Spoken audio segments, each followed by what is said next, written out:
அருட்சுடரே, ஆனந்த நிறைவே, அருள் வழங்கும் அன்பின் வடிவே, உம் திருவிளக்கின் பேரொளியில்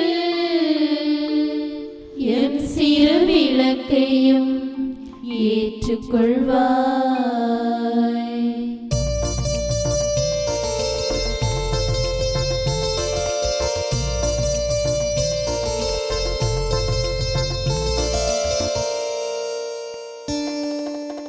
உந்தன சந்நிதி வருகின்றோ, அன்பின் நாயகனே தேவா. உந்தன சந்நிதி வருகின்றோ, அன்பின் நாயகனே. அன்பிலே நாங்கள் அரசொன்று அமைக்க,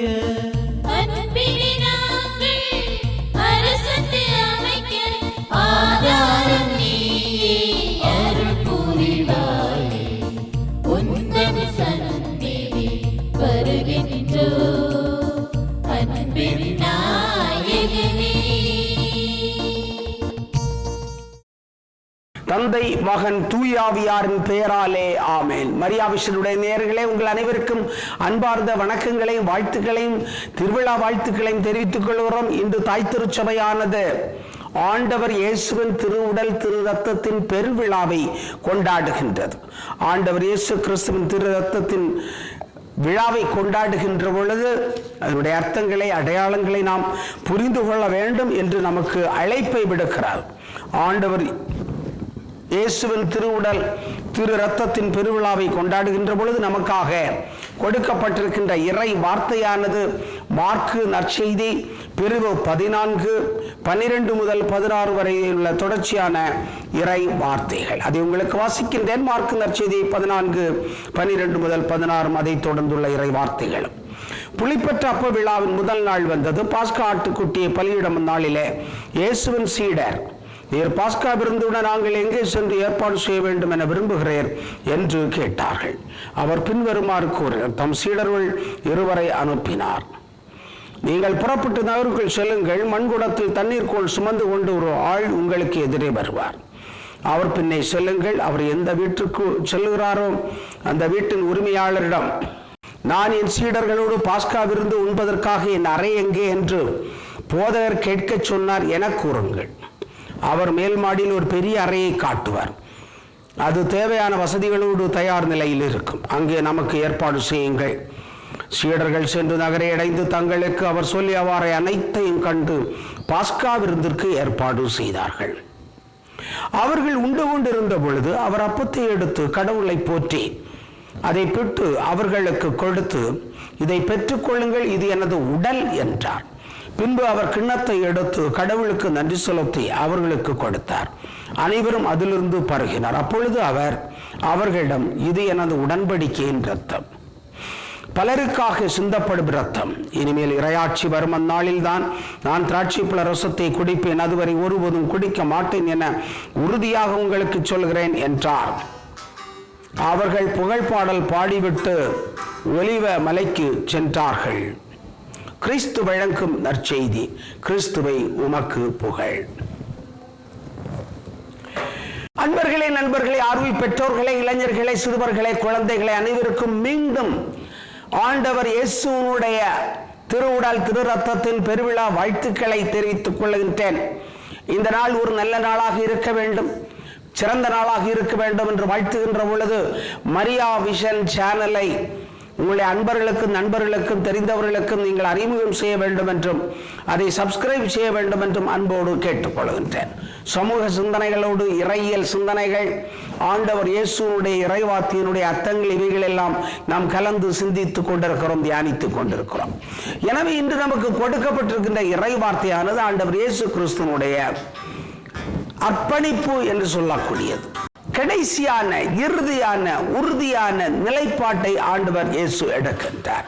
எனவே அவ்வாறு எடுக்கின்ற பொழுது அவர் நமக்கு சொல்லுகின்ற செய்தி என்ன என்பதை நாம் சிந்தித்து பார்க்க கடமைப்பட்டிருக்கிறோம். ஒன்று, இறையியல் ரீதியாக ஆண்டவர் இயேசுனுடைய மிக உன்னதமான ஒரு பலியை இந்த நிகழ்ச்சியானது, இந்த திருவிழாவானது நமக்கு நினைவுபடுத்துகிறது. ஆண்டவர் இயேசுவுடைய உன்னதமான பலி, கல்வாரி பலியை தாண்டி வரக்கூடிய மிக முக்கியமான ஒரு பலி. காரணம், தன்னையே கையளித்த ஆண்டவர் இயேசு, கல்வாரியில் கையளித்த ஆண்டவர் இயேசு கிறிஸ்து தன்னை மீண்டும் கையளிக்க தயாராக இருக்கிறேன் என்று சொல்லுகின்ற விதத்தில் அவர் சொல்லுகின்றார். என்னுடைய உடல், என்னுடைய ரத்தம். ரத்தம் என்று சொல்லுகின்ற பொழுது பழைய ஏற்பாட்டிலே ஆட்டுக்குட்டியை வெட்டி அதனுடைய ரத்தத்தை இஸ்ராயல் மக்களுடைய வீடுகளுடைய நிலைகளிலே தெளித்தார்கள், அவர்கள் மீட்கப்பட்டார்கள். அதுதான் அதனுடைய உடன்படிக்கை, பழைய ஏற்பாட்டினுடைய உடன்படிக்கை.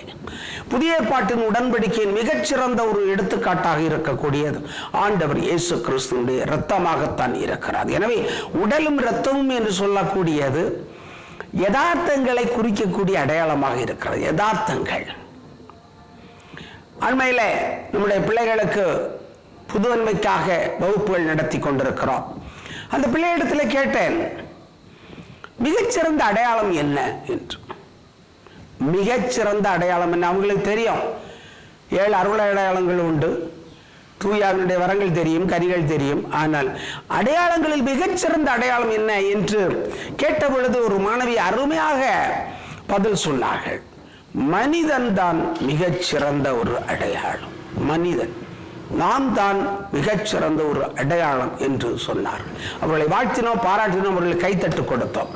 காரணம், மனிதன் தன்னை ஏற்றுக்கொள்கின்ற பொழுது, தன்னுடைய உடலையும் இரத்தத்தையும் ஏற்றுக்கொள்கின்ற பொழுது, தன்னுடைய உயிரை ஏற்றுக்கொள்கின்ற பொழுது, தன்னுடைய வாழ்வை ஏற்றுக்கொள்கின்ற பொழுது, இந்த உலகத்தை ஏற்றுக்கொள்கிறான், பிறரை ஏற்றுக்கொள்கிறான், பிறரை அவருடைய உடலும் இரத்தத்தோடும் ஏற்றுக்கொள்கிறான், பலங்களோடு பலவீனங்களோடு ஏற்றுக்கொள்கிறான், அறிவோடு அறிவீனத்தோடு ஏற்றுக்கொள்கிறான், திறமைகளோடு திறமையற்ற தன்மைகளோடு ஏற்றுக்கொள்கிறான், நன்மைகளோடும் தீமைகளோடும் உலகத்தை ஏற்றுக்கொண்டு வாழ்வை ஏற்றுக்கொண்டு வாழக்கூடிய மன பக்குவத்தை அடைகின்றான்.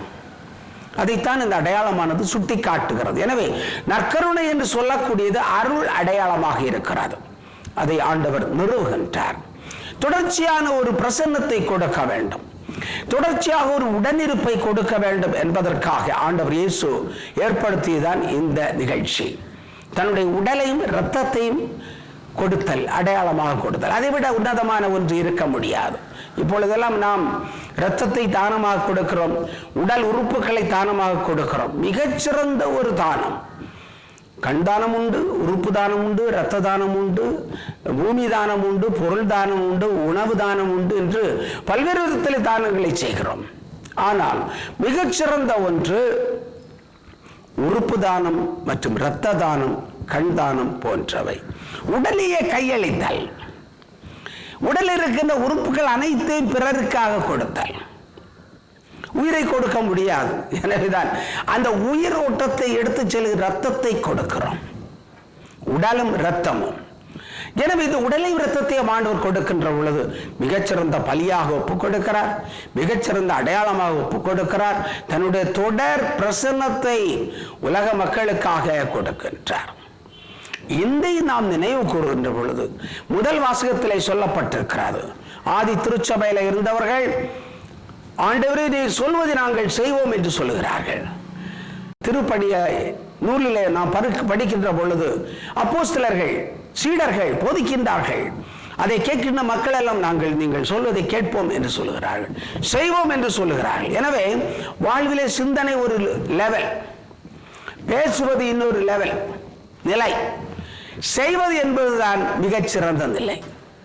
நாம் சிந்தித்து பேசுவதை செயல் வடிவம் கொடுத்து செய்யக்கூடிய ஒன்று. இன்று நாம் பார்க்கின்றோம், ஊடகங்களில் நிறைய பேர்கள் ஏழைகளுக்கு உணவு கொடுக்கிறார்கள், தண்ணீர் கொடுக்கிறார்கள், உணவு கொடுக்கிறார்கள். இவைகள் எல்லாம் மிகச்சிறந்த ஒரு பகிர்தலின் அடையாளமாக இருக்கிறது. ஆனால் அவைகளையெல்லாம் விட மிகச்சிறந்த ஒன்று என்னவென்று சொன்னால் வாழ்க்கையே அர்ப்பணித்தல்.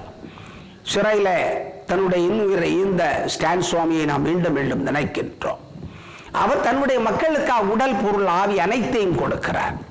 அன்றை திரசாலை நினைக்கின்றோம், சேக்குவராவை நினைக்கின்றோம், ரொமேரோவை நினைக்கின்றோம், இன்னும் எத்தனையோ அருந்ததி ராயை நினைக்கின்றோம், கௌரி லங்கேஷை நினைக்கின்றோம். இப்படிப்பட்ட மனிதர்களை நாம் நினைக்கின்ற பொழுது இவர்கள் தங்களுடைய மக்களுக்காக, இனத்திற்காக, நாட்டு மக்களுக்காக, பொது நன்மைக்காக தங்களுடைய வாழ்க்கையை கொடுக்கிறார்கள். அது ஒரு மிகச்சிறந்த ஒரு அடையாளமாக இருக்கிறது. எனவே நல்லெண்ணம் கொண்ட நீங்களும் இதை செய்வதற்கு தயாராக இருக்க வேண்டும். ஒவ்வொரு நாளும் ஆண்டவருடைய உடலையும் ரத்தத்தை அருந்துகின்ற பொழுது அவருடைய சாயலை, அவருடைய சிந்தனைகளை, அவருடைய கொள்கைகளை, அவருடைய கோட்பாடுகளை, மதிப்பீடுகளை வாழ்ந்து காட்டுவதற்காக நாம் முயற்சி எடுக்க வேண்டும். அவ்வாறு செய்கின்ற பொழுதுதான் நாம் இந்த திருவுடல் திருரத்தத்தின் விழாவை கொண்டாடுகின்ற பொழுது அர்த்தமுள்ளதிலே கொண்டாடுகிறோம் என்பதற்கு அர்த்தமாக இருக்க முடியும், அடையாளமாக இருக்க முடியும். மற்றபடியாக வெறும் சடங்குகளிலே பங்கேற்பது அந்த நிலைதான், வெறும் வார்த்தைகளில் பேசுவது அந்த நிலைதான். ஆனால் வாழ்க்கையை அர்ப்பணிப்பதுதான் மிகச்சிறந்த ஒரு நிலையாக இருக்கிறது என்பதை ஆண்டவர் இயேசுவின் திருவுடல் திருரத்தத்தின் விழாவை வந்து நமக்கு சொல்லிக் கொடுக்கிறது. இதை வாழ்வாக்க வேண்டிய வரத்தை ஆண்டவரிடத்தில் மன்றாடி கேட்போம். எங்களை எல்லாம் பாசத்தோடு படைத்து பராமரித்து வருகின்ற எங்கள் நல்ல தந்தை இறைவா, இந்த வேலைக்காக நாங்களும் மக்கள் நன்றி செலுத்துகிறோம். எங்களுக்கு முன்னோடியாக தன்னுடைய வாழ்வினுடைய உடல் பொருள் ஆவி எல்லாவற்றையும் அர்ப்பணித்த ஆண்டவர் இயேசு கிறிஸ்துவினுடைய அடிச்சுவடுகளில் நாங்கள் கடந்து செல்வதற்கான ஆற்றலையும் அருளையும் தாரும். இயேசுனுடைய உடலையும் இரத்தத்தையும் மருந்துகின்ற நாங்கள் வலு பெற்று, உறுதி பெற்று, நல்ல லட்சியங்களிலே பிடிப்போடு இருந்து, நல்ல மதிப்பீடுகளிலே பிடிப்பாக இருந்து, உன்னதமாக உம்மை பின்பற்ற வேண்டிய ஆற்றலை தாரும். ஆமேன். தந்தை, மகன், தூய ஆவியாரின் பெயராலே ஆமேன்.